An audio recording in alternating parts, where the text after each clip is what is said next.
What is good, Tesla family? It's Ray J back with another video, and in this one I want to break down what's going on with Tesla, SPY, Nvda, the QQQ, and a couple of other tickers. I'm going to break down some important things that Jerome Powell himself said about the markets and why things are looking kind of risky right now, in my personal opinion.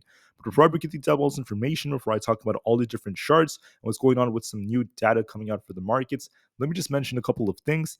I am firstly not a financial planner, so take nothing I say as financial advice. And also, if you guys can, please check out the Moomoo link, which is down below and in the description. If you sign up for Moomoo and deposit $100, you're guaranteed 7 free stocks. It's going to be 7 fractions of the Magnificent 7. And it's going to be a very, very nice deal. It ends in just about a couple of weeks. Anyways, for Tesla, as you guys could see on the daily time frame, Tesla had this high just under 200. And since it reached that high, it's been kind of downtrending a bit. And on top of all of this, we're seeing a similar trend on SPY and the QQQ. And things are still not looking that great after what Jerome Powell just said. So I want to break down more information about that over the next couple of minutes. Let's first talk about that before I break down the charts. So for tomorrow, just as a reminder, it's going to be Thursday, May 2nd, 2024. 1 hour before the market opens at 8:30 a.m. Eastern Standard Time, we have the exports and imports data coming out, not to mention initial jobless claims, continuing jobless claims, and we'll see what this causes for the markets. Then I would say about a couple of hours after the market opens at 11:30 a.m. Eastern Standard Time, we have the 4-week and 8-week bill auctions coming out. So we'll see what this ends up causing for the markets. So expect some volatility before the market opens and also a couple of hours after open to see what this ends up leading to. On top of all of this, do not forget that Jerome Powell gave his speech today, and what he said was not the best. So he did say some things that were a little bit more positive, such as the fact that he didn't believe that we're going to be entering economic stagflation. He also mentioned that the Fed has things under control for the longer term, but he did say some things that were very, very ambiguous, very, very uncertain, and this is what ended up causing the market to move the way it did. So when Jerome Powell was speaking, okay, we saw some manipulation going on in the markets. Tesla started pumping. Let me pull up the 4-hour time frame just to show you what I'm talking about right here. Tesla was pumping very, very hard up to about this 185 area. We saw this nice little push come all the way up to about the 185s. Then we got this rug pull all the way back down to about 180. So we got a nice pop and drop like move when Jerome Powell was speaking. The same thing happened with SPY. When Powell was speaking, we saw this move all the way up to 508. As soon as the guy finished speaking, we came right back down to 500 for a pop and drop. QQQ did the same thing. We got this big push all the way up to about 430. When Powell finished speaking, we came right back down, and that shows a big sign of rejection. So not looking that great on the daily time frames as we saw the market close in the red. Even Tesla closed somewhat in the red, and it's not the best of news, at least for the markets. So why did the market do this? Jerome Powell said, firstly, the Fed is going to be more dependent on looking at the data than before because now they're in a very, very critical place where they have to look and see what happens with economic data to determine what they're going to do. Powell also said that he's not as confident about inflation going down so smoothly for the shorter term because of the last couple of reports being a little bit hotter than expected. And this is the proof right here. If you guys look at all items CPI, it's been trending up for the last couple of months. That's not what the Fed necessarily wants. Now, as a result of that, the Fed made it very clear that they are not going to be cutting for the first half of this year, most likely. As you can see, there's a 91% chance now for June that they're going to keep rates the same. For July, it's the same thing. Almost, we have like a 72% chance they're going to keep rates the same, or roughly around that for July. But for September, there's about a 46% chance they keep rates the same and a 42.6% chance we get one cut, 10% chance we get 50 basis point cut. And that one cut I was referring to is a 25 basis point cut. So we'll see how things go, guys. The market is still in a very, very ambiguous place. We're very, very uncertain. We're not 100% sure about how this is going to continue. But Jerome Powell also said that the Fed has to continue to monitor things. They have to be very dependent on data. Inflation is still hot. He does believe it's going to cool down eventually, but for the short term, it's still a little bit less certain for them. I would say that the stat is not the best, and what he said was not the greatest. Some things were good about economic stagflation, but for the most part, I would say that this is not the best for the markets because there's no eyes or no sight on a true cut just yet. They can't guarantee anything about that. They have to be very careful and they have to continue to wait and see what data tells them. So Powell was really being clear that inflation is still a big issue. It's not out of the wind just yet. It's not out of the water. They still have to continue to work to get through this. And although progress has been made, I wouldn't necessarily say that this is the best, at least for the way the market sees things. Now, for companies like Tesla, we know that Powell said the Fed is in a position where they're incentivized to be hawkish for longer, or they have to keep rates higher for longer. That's not some good news for Tesla, because Tesla's one of those stocks that's very sensitive to those interest rates, and they are not really happy with news like that. So I want to make that very, very clear. On top of all of this, the market is still quite fearful in terms of its sentiment. Right here, we're just barely on the fear side. Market momentum is kind of neutral right now as we're seeing the market shift. We're also starting to see the puts and call positioning hitting neutral. We start to see a lot of puts being closed as the market started rebounding. So I believe that moving forward, we're going to likely see something very similar.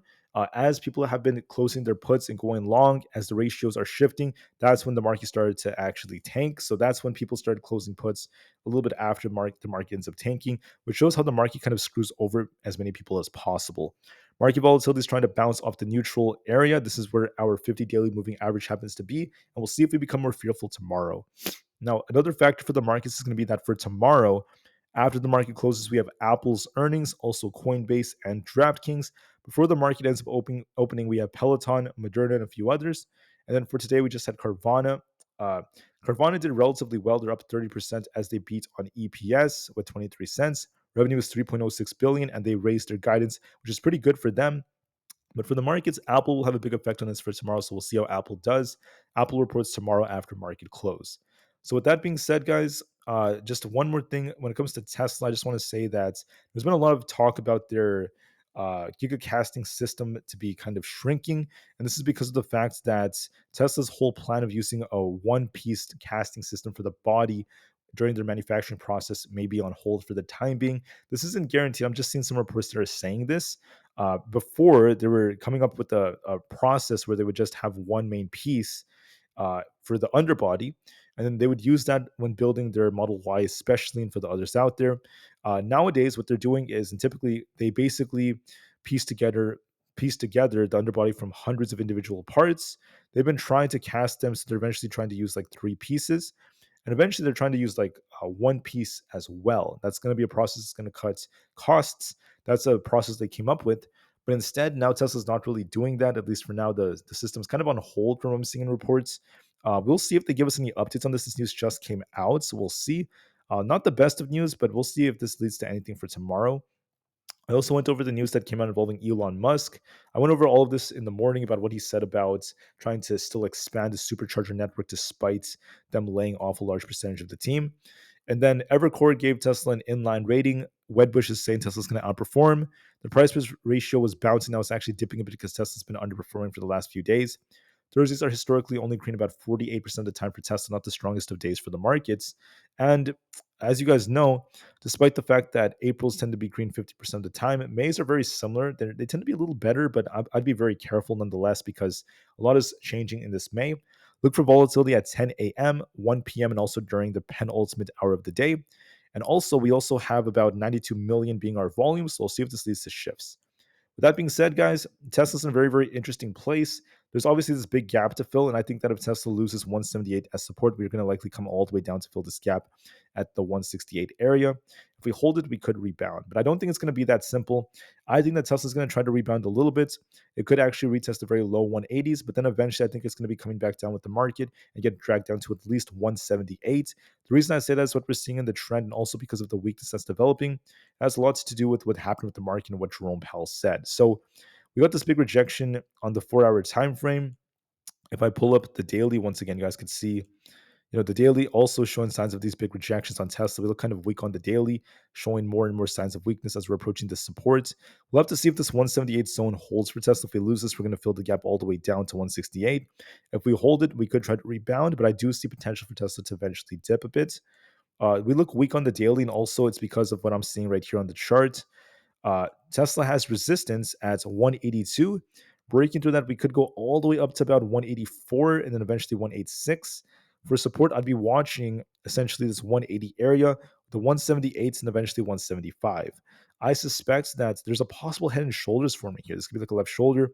Tesla might try to push tomorrow morning into the low 180s, but later on, I do think there's a risk of it selling off with the whole market because of what Powell said and because of the reaction we're going to likely get because of fear in the markets. So I think if Tesla loses once again support, we would turn a lot more bearish, losing 178. If we break past 186, we're bullish, but I don't think it's going to happen. I think we might pop a little bit depending on the news, and eventually we're going to be seeing a move back down towards 178. Losing this would take Tesla all the way down, in my opinion, towards 168. So I do see a risk of it dipping a bit more to fill this gap. So watch and see a little pop and drop like move, and I find that to be very, very probable. So watch this resistance on Tesla. It's going to grab liquidity first, and then we might see a rejection. So that's my warning for tomorrow. There's a very, very good chance of that happening. What else is going to dictate Tesla's the overall market? So you guys can see that SPY, for instance, had this bear flag that was forming, and we got a rejection out of this. When we look at this on our daily time frame like this, you could see that the daily is looking kind of weak. We basically rebounded when Jerome Powell was speaking, hitting 508. As soon as the guy finished, we got a big rejection, and now the daily is looking very, very bearish. So I think that with this break of the bear flag, we could rebound a little bit tomorrow. It is possible we try to push back to the 503 area, maybe, maybe not. But then eventually, whether it's tomorrow or by Friday, I do expect us to start sinking down towards the lower 490s. 493 is likely going to be coming again. Looking at the chart, especially as we have that gap to fill way down below. So I favor this gap fill down here. I think we're going to see something similar where we kind of pop and then eventually reject and start sinking. And I favor that a bit more based off what I'm seeing. I think SPY likely has that coming. The QQQ looks very similar in my personal opinion because when you look at the daily time frame, well, let's look at the 4 hour first. Big rejection on the 4 hour. There's also a possible head and shoulders like structure developing right here, kind of sloppy looking. I noticed that SPY has something very similar, almost identical chart. So I think it's going to move similar to that of the QQQ. So with the head and shoulders like structure, and also when you look at the daily time frame, we got a big rejection. We got this nice little pop and drop, a nice wick forming. So I anticipate more downsides likely coming all the way down to about 420. I think the QQQ is looking kind of weak off this break right over here. So I think that the QQQ is losing support. This doesn't look right on the daily, guys. Let me switch over to the arrow to show you what it looks like. So this is what it's supposed to look like. This is our break of support right here, just like this. You guys can see how we broke below this flag. So I wouldn't be surprised if the triple Q ends up grabbing liquidity, hitting the mid 420s, could go a little bit higher towards 425. Then there could be a big rejection coming all the way down to 420 and even below that to 418 and beyond. So I anticipate that as the most likely possibility. So look and see if we get a little rebound all the way down towards 425. And then after that, we're going to be looking for a move to the downside as the most likely possibility. On top of this, when it comes to Nvda, I think that Nvda is going to be likely in a very, very critical place. We have resistance currently at this 835 area and 844. That's very close to where our key EMAs happen to be. And then our support, it just so happens to be at this 830 area. If we lose this, we're going to be looking at 820 and even more downside areas. I would say that for Nvidia, we're on a bit of a downtrend right here. See how we have this high right here? We had this high a couple of days ago, came down, made a lower high, came down, made a lower high. So we are downtrending on the chart. It also happens to be a gap to fill way down here at our lower levels, especially on the daily time frame. So I think tomorrow Nvidia is going to likely rebound, try to retest 840 or so, the 844 area, then rejects and starts sinking down to about 815. So I favor that a bit more, and I think that's very, very probable, at least for the time being. There's also a slanted head and shoulders like structure that could be forming, so look for a little potential pop and then drop. I still favor some upside that's coming temporarily, possibly a retest in the 844 area before we start dipping. So just be mindful of that and be very, very careful. For Aapl, I'm seeing something very similar because when you look at, for instance, the daily time frame, we're looking a bit more bearish right here. So look at the daily on Aapl. It's just continuing to reject. It's been rejecting and rejecting and rejecting for the last couple of weeks. And on top of this, look at the daily candlestick, looks very bearish. So this favors a move to the downside in my personal opinion. So why is that? When you look at the charts, you could see it. It is still looking kind of weak to me. So when you look at, for instance, the 1 hour time frame on Aapl, and we look at our support zone, I wouldn't be surprised if we actually retest our 50 EMA, hit 171, and then eventually start selling off. I wouldn't be surprised if this develops into kind of like a head and shoulders like structure right here as we continue to slide towards 166. Now, even if Aapl does dip a little bit tomorrow, it won't matter as much because don't forget Aapl specifically has earnings on after the market closes tomorrow. So we'll see what that causes. Same thing for Coinbase. So we'll just have to be very open-minded for that. Moving forward, let me just talk about a few more tickers and then break down what we're seeing on the charts just to give you guys a more in-depth analysis. What Jerome Powell said is very important for the markets is causing some shifts over here. So we'll see how this ends up affecting us. On the 4 hour time frame for Palantir, we have resistance at this 22.36 area. We have support at 21.88, and I do believe that there is a risk of this dipping more. Now, we could kind of like be forming a head and shoulder, so I'd be very mindful of that. Could pop a little bit higher over here before we start to see this little rejection, so just be careful on Palantir. If we lose the support right here at 21.6, then we're going to be dipping even lower. So I see a head and shoulders on the 4-hour time frame may pop a little bit, see if we get a rejection, and then we're going to be looking for a move to the downside back towards 20. For super micro, we're looking kind of bearish right now. We're just continuing to fall towards our key levels. It could retest 754, maybe a little bit higher towards the 765 area. Then look for a rejection and a move back down, forming like a head and shoulders all the way down towards the 700. Even 660 is a real possibility. This is a left shoulder right here. This is a head. I think we're going to be forming a right shoulder and dipping. That's what I see for super micro. For Rivian, I think that Rivian is going to continue to push a little bit higher towards 9.4. But the last time we hit this resistance in 9.4 area, we rejected. So we might hit that, then reject and come back down as the most likely possibility for Rivian. For SoFi is going to likely try to push higher towards our 20 EMA at 7.12. If we get to here, look for a little rejection and move back down towards 6.6. And we'll see how things go from here. For the IWM Russell 2000, we're also trying to push a little bit, but we're looking kind of weak. There's a possible head and shoulders that could be forming. I wouldn't be surprised if we actually push a bit higher towards 198 and then potentially reject here. If we get a rejection, we're going to be looking for a move all the way down towards 192. So I think that the IWM is going to reject, look for a little push higher towards 198 than a rejection. That's the most likely possibility. For AMD, this is looking bearish overall because we've actually lost our daily 200 EMA. Let me show you the daily chart on this. Looks kind of weak on the daily, big rejection, especially after Jerome Powell's speech. And we have this gap to fill all the way down here towards 138. So I do see a risk of this dipping a little bit lower. So just be careful, guys. ARM is also looking kind of bearish. I expect this to come down to at least fill its gap at 93, if not drop lower. So I expect downside on that. Coinbase is looking a little bit weaker, but don't forget that it also depends on its earnings. So we'll have to see what happens with its earnings. Earnings will have a big effect on the share price. Just know on the 4-hour time frame, there's a possible bearish structure developing. We've been downtrending for quite some time. It looks like it might push a little bit higher because of earnings tomorrow into the 220s, but then we could get rejection as a possibility, at least intraday.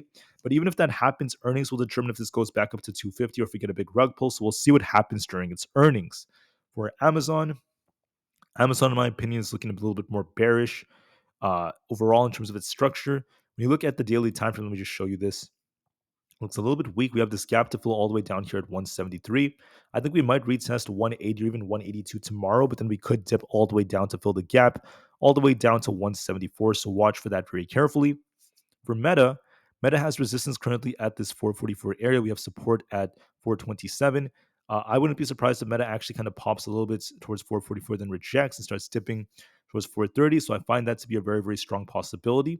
But I think it's going to base a lot better than the market as we're trying to hold 430. And I think that that's going to be a key support for us. On top of all of this, we have Microsoft. Microsoft is also at this support. Look for a retest of about 399 to 400 before it rejects and starts sinking back down to 390. I find that to be very, very probable.